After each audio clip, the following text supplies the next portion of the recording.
Thanks a lot for that report. Well, Governor Bobby Jindal addressed a crowd at the Monroe Civic Center today. In his State of the State address, the governor focused on his plan to eliminate the state's income tax this legislative session. NBC 10's Heather Parker has that story.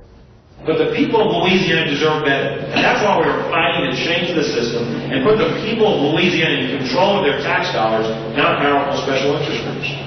Governor Bobby Jindal says he wants to make Louisiana a better place to raise families and wants the state to grow the jobs to keep those families here.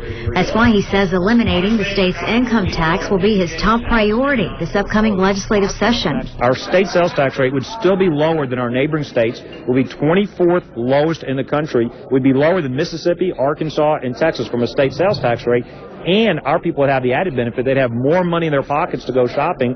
That'll actually mean a growing economy. People will be able to keep more money from their paychecks. They won't have withholding. They won't have to pay that income tax every year to the state. That's more money they can go spend on their groceries, more money they can spend on their homes, more money they can spend on their cars, their clothing. Jindal says there's no downside to eliminating the state's income tax. He says it's too complex and is unfair. The folks that are criticizing this, the folks in the status quo, they simply don't want to pay their fair share. The reality is, for your average Louisianian, we don't have lobbyists and lawyers. We don't have loopholes for us. You know, it's amazing. In 2011, we actually gave money back to companies in the corporate income. That makes no sense. The governor says eliminating state income taxes would make everyone pay their fair share, give more control to the taxpayer, make Louisiana the best place to start a business, and bring more stability and funding for government services.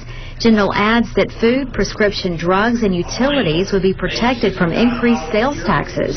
Over the last decade, 60% of the jobs new jobs in our country were created in just 9 states that had no income tax. Those states grew faster, 60% faster than the rest of the country. We know that states without an income tax grow faster in terms of population growth, in terms of job growth. That's what we want for Louisiana. Monroe Chamber of Commerce President Sue Nicholson says her group will be watching the legislation closely. Will issue their position as more information becomes available during the session. Louisiana's tax code is pretty complex, so anything we can do to simplify that is an intriguing opportunity. State